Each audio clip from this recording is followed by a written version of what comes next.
Folks, we're back. This is Steve Sanson, Jim Jones for Veterans in Politics. Today, our guest is going to be Brandon Mills. He's a Libertarian Party candidate for Nevada State Senate, District number 20. But before we get to Mr. Mills, Jim. I have one rant. Uh-oh. And it's the same rant that you and I both always have. So it seems like every time we come up to the studio this time of day, it's like, for whatever reason, traffic is just crazy. It's not backed up. It's just a bunch of stupid drivers. So every time California.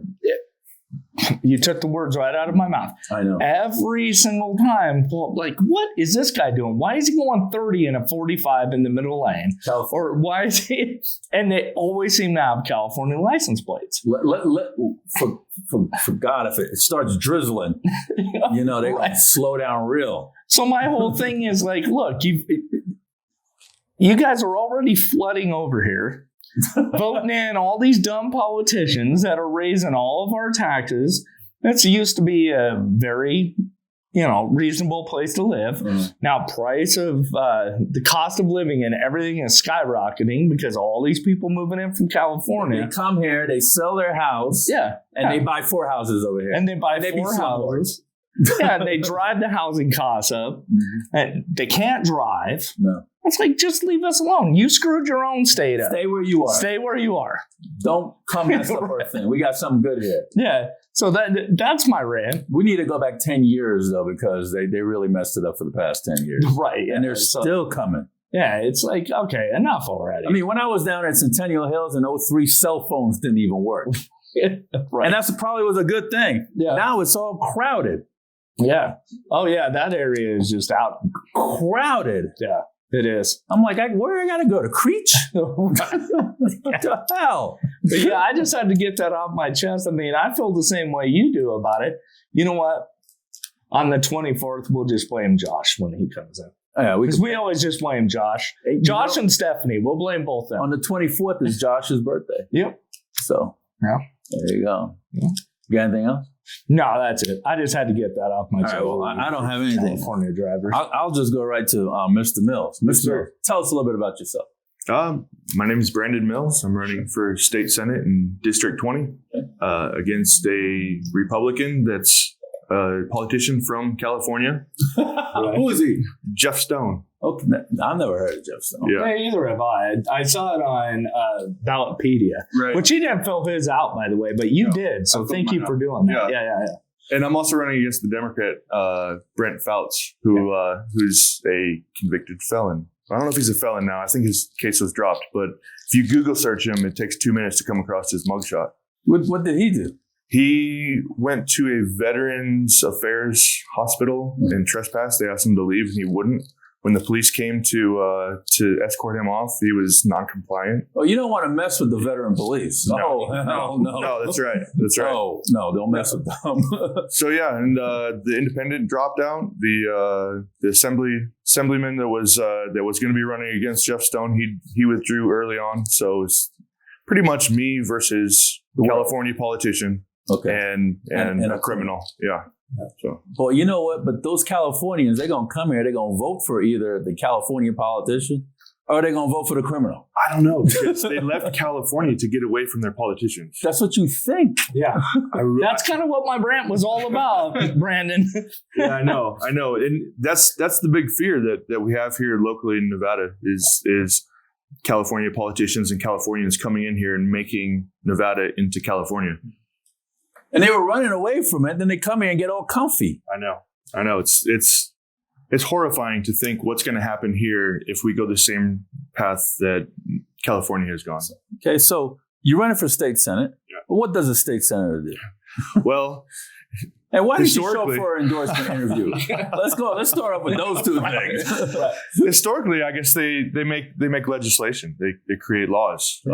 But for me as a legislator, I want to repeal laws that restrict people. And the only kind of laws that I want to bring into it is the ones that restrict government.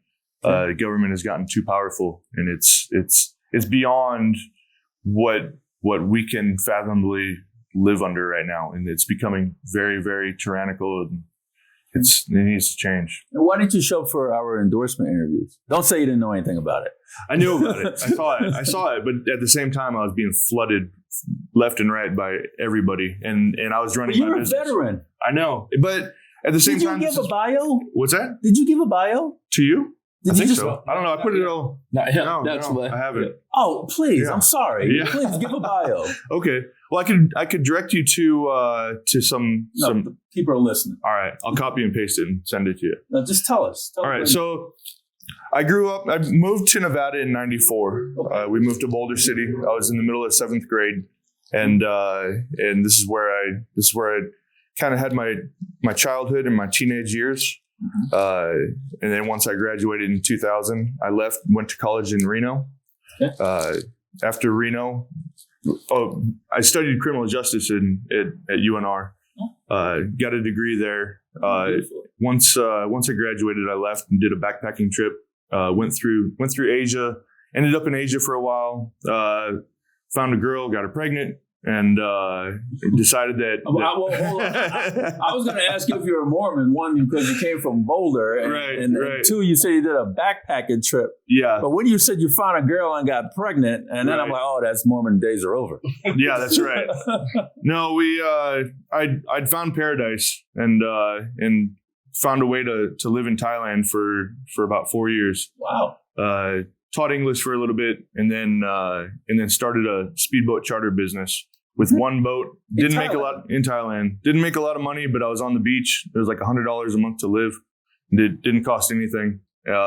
Tourists went on fishing and snorkeling trips with me, and just kind of eked out a little bit of a living until my wife at the time got pregnant, and then everything changed in my mind. Was she Thai? She was Thai, yeah. Okay. Yeah. You know, people tell me that I'll live, because I'm 100% service connected, disabled. Right. People said that you live like a king in Thailand or the Philippines. Right. Yeah, you would. But I don't want to move. Yeah. It's nice. You should go travel. I'm struggling in it. I'm pounding the sand, pounding the pavement here. You're doing good things. Thanks. I appreciate it. Yeah, so please continue. So yeah, something switched in my head when I realized that it was no longer about me. And that's when I decided to return to the U.S. And it was at the end of 2009 after the financial collapse. And that's when I decided to join the Army. Okay. What was your MOS? 19 kilo. I was a tanker. A tanker? So, yeah. How old were you when you went in the Army? I was 27. So, okay. Yeah, I was a little bit older. Mature, yeah. That's right. So you were going through boot camp, huffing and puffing? Oh, my gosh. Them These 17-year-olds were going right by you? Running circles around me. Yeah, running was the worst thing I could. That's probably what kept me from having a. Were you platoon leader? No, I was not. Oh, no, come on! I figured they would have gave that to you. No, I tried to hide. I tried to be as quiet as I could. Did you get out with your first stripes? What's it? Yeah, I came out as an E5. So. Oh, you mean out of the Army or out of boot camp? No, out of boot camp. Oh, no. I was like, Jesus, he got out of boot camp as an E5. No. I was recycled, though, because of my knees and my shins. It was awful. And I was just like, God. I was feeling the age then.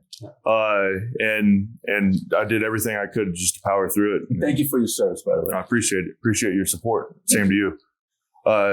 Yeah, so right after I got out of boot camp, they sent me back to Asia. Yeah. Familiar territory. Yeah, Did you pick up your speedboat and your job? No. I ended up selling that. I ended up selling that business. But they, when you're in the military, they have you write down, the 3 places you want to go, and Korea was not on that list. I wanted to go to Germany. There's a few other places. I was trying to go to Fort Irwin to be close to home. Right. That didn't happen either. They decided to send me back to Asia. They're like, "Hey, he's been, yeah, oh yeah, over there." I learned this later on after being in Fort Irwin. Yeah, I figured, hey, it'd be close to home. What the heck? You're running away from home. I know. All right. Well, it worked out because I ended up staying in Korea for 3 years. I got command sponsored, brought my family over, my wife and my son. We ended up having another child there. It was during that time they were allowing command sponsorship tours. Yeah. So they gave me an apartment off base, drove a car. It was nice. Yeah. But one of the things you had to do is stay longer. So I signed up for the 2-year commitment in Korea, and then in that second year, my wife got pregnant, And so they were going to have to extend me again. So I ended up staying in Korea for 3 years. Mm-hmm. Left Korea, went to Fort Hood. Did you speak it? I could read and write it at the time. Wow. But I didn't understand what I was reading or writing. Oh, yeah.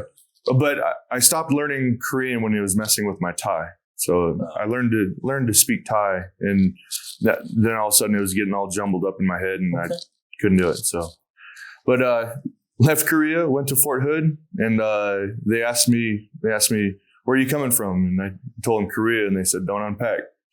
They said, we're going to Korea. That's when they first started. Back again. They started up a rotation now. So I was in 172 Was Armor. it for the team spirit? I don't know what it was, but yeah, they looked me over there, I guess. But they cased the colors from 172 Armor and 2nd ID, and then they started up this rotation at Camp Casey, and basically they would do like a 9-month tour, and then they would bring somebody else over, and so I prepped the tanks, and we did a gunnery before leaving, and I was getting ready to ETS. At that time, I was like, stop sending me to Korea. I was done. So I got out of the Army at Fort Hood, and from there, Where's Fort Hood again? That's Texas, Central Texas. When I was getting out of the Army, I got my CDL and started driving over the road right after I got out. Did it for a few months. Over the road is tough. You're gone all the time, and when you got two kids, a trucker? I was a trucker, okay. And I ended up going into the oil field, into the oil industry. Mm-hmm. Which was great. I paid a lot of money. Yeah, it was fantastic, mm-hmm. And did that for 5-6 years, and until the company that I was working for sold out to another company, and then it worked out good in my favor because of the retention bonuses and all the different bonuses and stuff I got. But then it was just I could tell that I got to the position in the company to where it became very politicized, and everybody was shooting for that position. Yeah. So it was just a matter of time before they had layoffs, and as soon as they were able to, they let me go. But they had to pay me out, so I used that money. Ended up having some struggles with my wife at the time. We ended up separating. Yeah, came here, bought my business. I bought business? Total Promotion Company. There was an Army vet that was getting ready to retire, and it was just kind of a right time, right moment. He had been running the business for a long time, and was looking for an exit strategy. And at the time, I was like, you know what, I'm done selling my hours. I sold lots of hours. It was good money, but that was it. So how many employees do you have working for you? Right now, I've got 5. Okay. So, health benefits? No, we're working on it. We're getting there. It's been a struggle. I bought my business 3 months before lockdowns. Okay. And that's a big part of the reason why I'm running for state senate right now, is because of what the government has done to our economy and to the businesses, to the small businesses here locally. It's unforgivable. And if I can be that pushback to the government to prevent anything like that from ever happening again, I want to be that person. Okay. So where is 20? Where did the boundary lines for 20? For 20? Yeah. State Senate District 20, right? Oh, yeah. So it's a large geographical area. You thought I was asking you for 20? Yeah, I didn't know what you were asking. State Senate District 20. Yeah, State Senate District 20. It's a large geographical area. It goes all the way up to Mesquite, Moapa Valley, down to Bullhead City. Incorporates Anthem, and then parts of Old Henderson and all of Boulder City. Oh, wow. So it's been remapped. This is the Searchlight in there? Or? Searchlight is in there, yeah. Okay. Wait, no. Searchlight, that's further west. Searchlight's not in there. Okay. So the zone has been redistricted. It's been redistricted by Sisolak back in 21. So all the numbers and everything is all different. There's not an incumbent. It's just a whole new area. So but it turns out that it's my area, and I love rural Nevada. Mm-hmm. Libertarians are very popular amongst rural Nevada. Very much limited government, and maximum freedom. So, well, tell us a little bit about the Libertarian Party. Yeah, Libertarian Party, and why did you get involved in the Libertarian Party? So I've kind of been interested in the Libertarian Party on and off growing up. It's something that I've known about. I'd say Ron Paul was probably one of my biggest inspirations. I keep hearing that from a lot of people. Oh, it was fantastic. Yeah. And there's been a lot of people in the liberty movement, whether it be because Ron Paul ran as a Republican, but I mean obviously his principles and his ideology lie within the Libertarian with the Libertarian Party. The Libertarian Party recently had some changes in leadership. I don't know if you're familiar with the Mises Caucus. It is a caucus that is basically Ron Paul Revolution 2.0. The Ron Paul Revolution generation never went away. We just were dormant for a while. And after what's happened over the last few years, I mean, it was ripe for the Libertarian Party to be taken over by the Liberty movement once again. I'd always seen the Libertarian Party as kind of an embarrassment. Some of the antics that they have done, the more what they call pragmatic approach to trying to gain influence within the government, I felt was very, very poor. If anything, it was just a social club of people that wanted to come together and pretend like they're doing politics, and we're serious. We're serious. We want to be that revolutionary force to go up against the two-party system that has failed us miserably over the last decades and decades. But more recently, the COVID and the way that the economy is going and the way that the federal government is overreaching into all the states and trying to have more and more influence on what our sovereignty is. So, Brandon, let me ask you this. I'm glad you brought up Ron Paul. Because here's the thing that's like, and I'm not against the liberty movement, but one of the things that I found very frustrating to me personally was when all the people that were strong supporters of Ron Paul, obviously their leanings were towards the Libertarian Party. Right. But for whatever reason, they decided not to run as libertarians, but to infiltrate the Republican Party.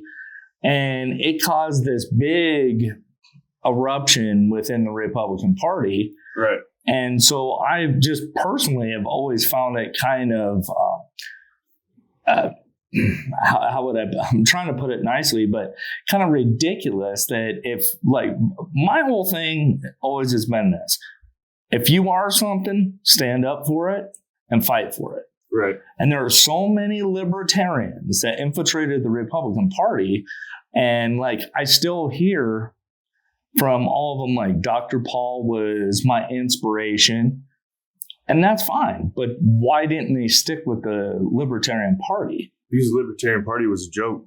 It was too small. But shouldn't they have fought to fix it though? Well, that's what's happening right now, and that's what.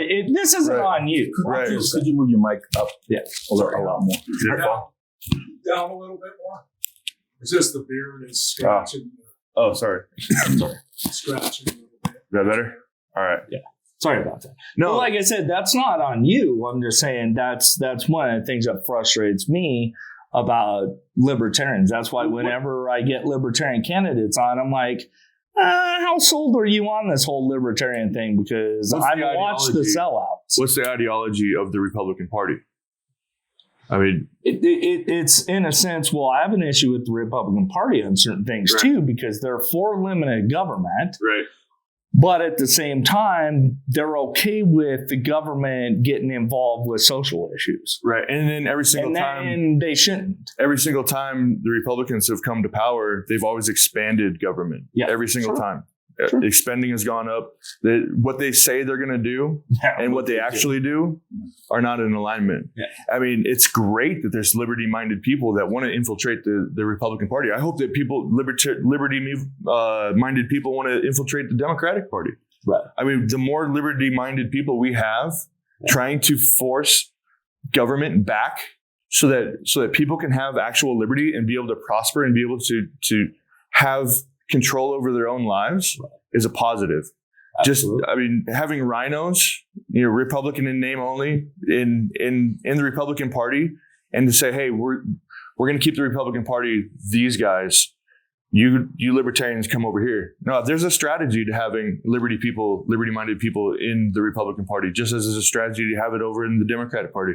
But I'm coming from the Libertarian Party, which is completely opposite of anything. I see the Republican Party and the Democrat Party as authoritarian. I'm the polar opposite of the authoritarian. Sorry. So, and this is where I lie on it. I'm on a completely different spectrum from both parties. So. Nice. Okay. Could you name 5 bill draft requests that you want to see? Either you want to amend a current law, or you want to get rid of a current law, or you want to establish a new law. So I don't have the names and titles of the bills that I would like to change, but there are definite legislation that I would want to champion to make real change. First and foremost would be licensing for businesses, deregulation. Right now, politicians, they advocate on behalf of corporations that ask for regulations to prevent any kind of competition in their market. So as an example, somebody with a pair of scissors and a comb, let's say they're really good at cutting hair. They're fantastic at it, but it's illegal for them to do so if they don't have a business license, the insurance, location. They have to have all these things, and before they're done, all they need is a pair of scissors and a comb. But they have to have all these things in place, and that prevents anybody. I mean, the poorest of the poor are effectively priced out of the market because of all the regulations and all the burdens that are set up to prevent them from coming in and competing against these larger corporations that have advocated for these politicians. It's right now we really do have this fascist type government where it's a marriage between corporations and politics and government. And government scratches corporations back, corporations scratch the government's back. And because of that, the biggest corporations have grown. They've expanded. They've done well by advocating for government. By limiting government, you limit corporations' ability to squash their competition. So one of the biggest things I want to do is deregulate lots of licensing laws. Some of the other, give me an example. Give me one that you're interested in, and I'll give you my take on it. Oh, well, we have one that was in the last session, and never made it out of committee. And I think that there should be a in the committees, the different committees. Let's talk about judicial committee that they have at the legislature. I think that that the committee people in the committee members should vote on whether a bill is going to be heard or not heard. Right now, the chair has the absolute control. Right. The chair decides if a bill is going to be heard or not heard. And the chair could decide based on bias or based on, you're the one sponsoring it, and I don't like you. Right. That gives way too much power and control to one person. Right. And it should be the committee that votes on the bill. With that said, we have a bill that Minority Whip at the time, Dr. Robin Titus, sponsored. And it's called Remove and Retain of Judicial Candidates or Judges. If an incumbent judge draws no opponent, the voters could either remove or retain that particular judicial candidate or judge. And the way it works is that if remove gets more votes, then the seat's vacated. Judicial Selection Committee start taking applications, and sends 3 names to the governor. Governor picks one, and then retention on the next election cycle.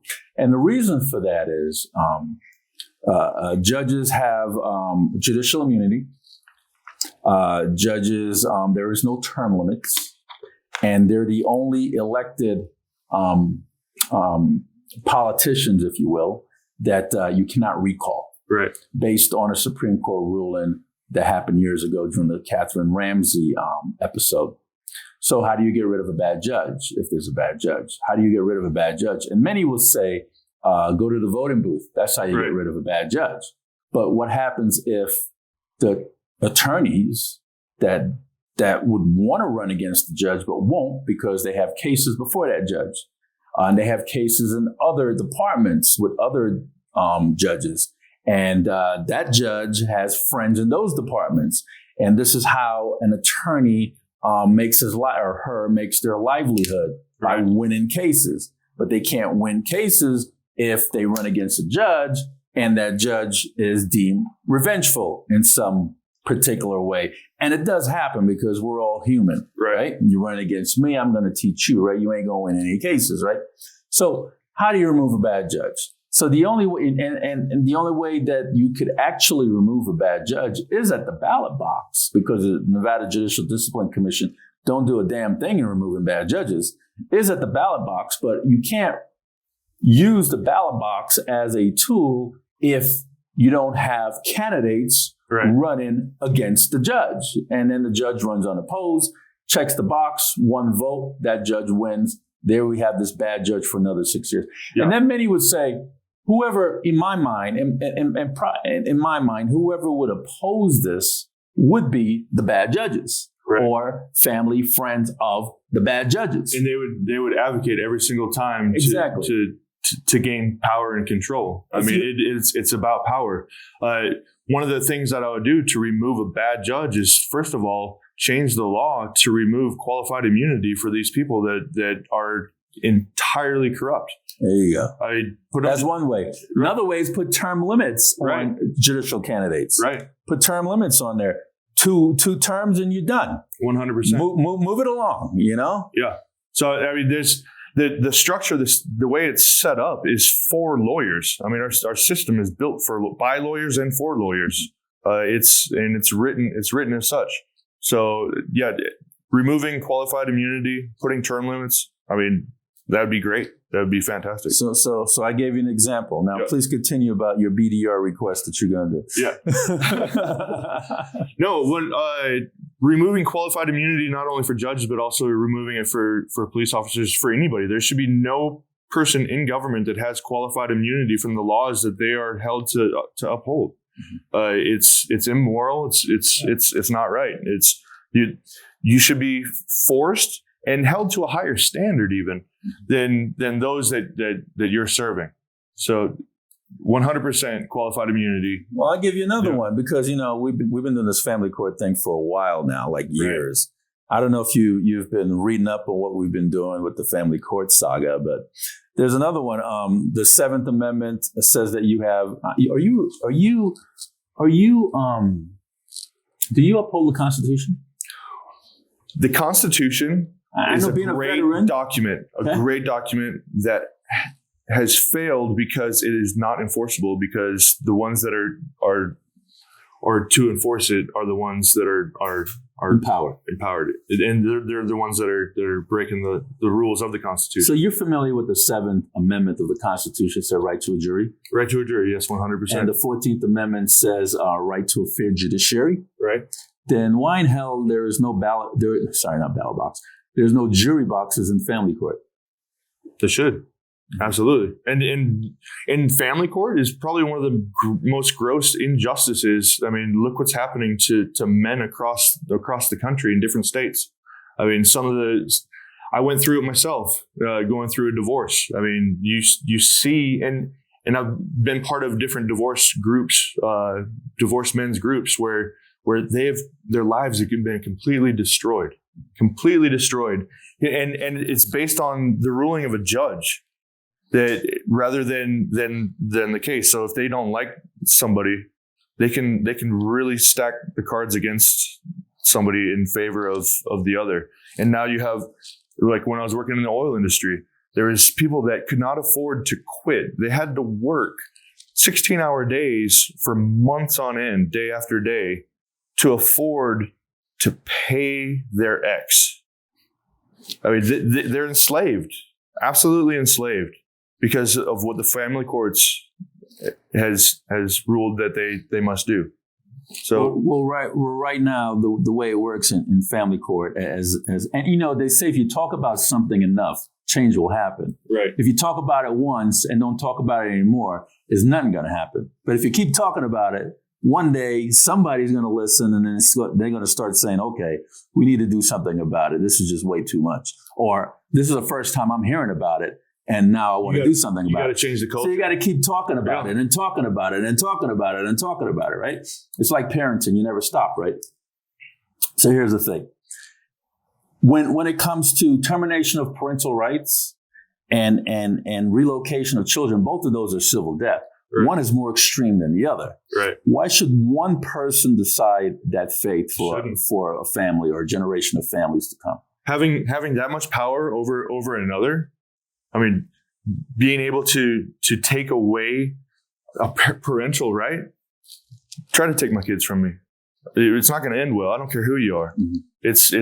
It's immoral. It's unjust. I mean, the suicides of divorced fathers, you know, is higher than well, I don't have the exact numbers, but it's lots and lots of cases. The rate is much higher for divorced fathers than other populations. So what would you do about something like that if you were to become a state senator? Well, the 7th Amendment and the 14th Amendment, having the right to a jury. I mean, having more arbitrators. I mean, and why do we charge the government with doing this? Why can't there be third party organizations where you can have mediation, where you have these arrangements and where you can set up different types of rulings based on that works for all parties? I mean, why does it have to be this overreaching, corrupt judge that can destroy somebody's life with the swipe of a pen, the hit of a gavel? It's disgusting. So, being a veteran, you're familiar with the Service Members Civil Relief Act, are you? Remind me. Service Members Civil Relief Act says that if a veteran is on orders, active duty, is on orders in another jurisdiction, the court that this other jurisdiction is taking place. Let me just explain to a much better way. If a veteran is on order out of a jurisdiction, then and there's a pending court case in that jurisdiction, the judge must have a stay on that order. On that court case, they can't continue until that veteran is off orders and back into the jurisdiction of the court. Right. But there's a lot of judges in family court that's just disregarding that Service Members Civil Relief Act. Plus, there's also another law, and it's a service-connected disability benefits that veterans have. And being a veteran, I don't know if you're service-connected, are you? Yes, but only 10%. Okay. It says that it cannot be levied by the IRS. And you know the IRS has some power. Now, if the IRS can't levy your service-connected disability benefits, why the hell does a family court judge think that they have the right to and give it away for alimony? What would you do? What would you do, or child support for that matter? Because a service-connected disability benefits is you can't even levy it, you can't bankrupt it, you can't put a levy on it, you can't do any of those things. What would you do as a legislator to these judges that knowingly violate federal law? What would you do as a legislator to make sure that this behavior does not continue? So, judges violating federal law knowingly. Yeah. I am all about state sovereignty. I believe that each state should be able to determine what the laws are within their territories. And depending on each case, I don't know. I mean, anytime the government's coming after your money, whether it's the IRS or courts or whatever, I mean, it's immoral and unjust. So I want to prevent any kind of judge from being able to come after someone's wealth and someone's entire livelihood based on one ruling of one person. So what happens in Nevada and what happens in California, we need to focus on Nevada. And so what a judge does knowingly against the federal government here, I guess it depends on what they're doing against the federal government. I'm not in favor of having judges go after people's livelihoods. As a state senator, what would you do to protect veterans? What would you do for veterans? Well, let's start with keeping them from having any kind of taxes. Let's start with let's get the government out of their lives as much as possible. They work for the government. They were there for the government. Being underneath the government's thumb, they shouldn't have that. Let's remove any kind of barriers to entry into any kind of markets. Let's allow them to prosper outside of any kind of law that would prevent them from being able to create a life for themselves. Jim? All right. So this is more of a philosophical question because it's something that, I'll just be honest. The stances that the Libertarian Party takes, I'm not saying I don't agree with them. Right. But I hear about privatizing and getting government out of pretty much everything, which I am not a fan of big government at all. But how far do we go with that? So in your mind, and I'll just leave the Libertarian Party out of it, but you personally, what would you define as the role of government? Should there be any role, or should we just privatize everything, open up the borders? The role of government should be advisory, first and foremost. Having information and knowing what's going on, just like during COVID, when nobody knew what was happening, that the role should have been advisory instead of taking an executive action to shut down governments. Right now, as we have this welfare state where we just take money from some people and give it to another, this wealth distribution that's happening, you can't have open borders during that. You can't do it just because people will flood in and you're going to extract all the wealth out of the economy to give it to all these people that are seeking it. So, and right now the government is so easily corrupted. So the Constitution was meant to limit the government. It's failed in doing so. Limiting the government, I don't know if coming up with a new constitution, having some way of preventing government from having out of control runaway power is the most important. And anytime you have an area, I consider myself to be an anarcho-capitalist, where I believe that the free market can pretty much solve all of the problems that are happening in a community or in a state or anywhere. So, I mean, if we got, you wouldn't need borders if private property was a thing. That right now everything's owned by the government and they're taking more and more control of it. So if somebody wanted to hire somebody from another country and it's like, hey, they can come on my property and work for me and this is the agreed upon terms, they should have the right to do so. But you have a government that's saying, no, you can't have that voluntary transaction. You can't have that voluntary interaction. Basically getting rid of government so that voluntary people can have voluntary interactions, voluntary transactions with each other without a middleman, the government, in the middle of each single interaction.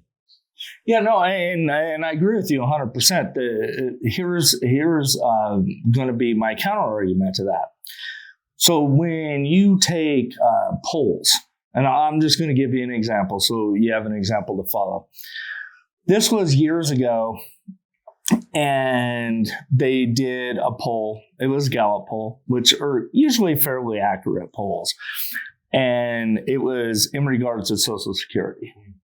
And the majority of people said, yes, Social Security benefits have to be curbed. We have to figure out something else.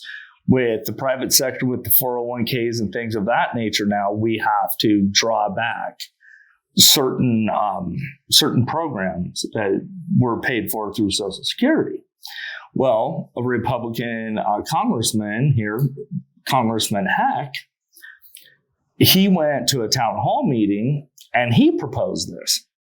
And almost everybody in that meeting immediately turned against it and said, whoa, wait, but that's a program that I depend on. Right. So they're all for it in theory, but when it actually hits home, it's like, no. Right. So how would you go about convincing people that, like, hey, I know this is a program you normally rely on, but this is how you can still get the same benefit and get the government the hell out of it. Right. Like, how do you communicate that to the voter? A lot of it comes down to culture. I mean, in other countries where they don't have these benefits, yeah, the culture is that of strong family values, and you're a much nicer person when you got to rely on your community. If you're only relying on the government, you can become. I mean, there's some a-holes out there that don't have any consideration for anyone else, to their neighbor, to anybody, because they have this safety net that protects them from what their community sees them as. So, I mean, to get rid of Social Security, I mean, it's an unfunded liability anyway. It's going to disappear when the economy collapses. When the government doesn't have any more control over it, it will be gone. What do we do leading up to that? Let's make it easier for people to prosper for themselves. Let's make it easier for people to build wealth without it being extracted from them, so that they have a nest egg, so that they have something that they can share with later generations, or even for their lives later on. I mean, look at right now. Back in the 40s and 50s, people used to be able to have, a one income household, so, supporting a stay-at-home mother and children, everybody going to college, all based on what they were making from one income. And that's because there was less wealth extracted from them at that time. Now you have to have two incomes coming into the house. Still isn't enough to be able to save. I mean, anybody young right now. For daycare. Yeah, you can't. Yeah, you're stuck in these situations, and it's just being extracted and being taken. I mean, the largest employer in the U.S. by far is the federal government. And where do they get that money from? Where does it come from? It comes from the economy, from the people that are actually producing. The government produces nothing. There's not a single product that they produce. They'll offer services, but a lot of those services are inefficient. Government programs are incentivized to fail, because when they fail, they get more funding. I mean, so in a free market, if something fails, that goes away, and there's going to be something better that comes along to replace it.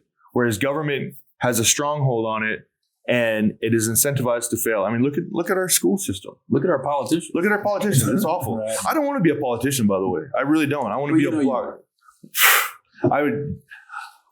I want to bring the fight to the government.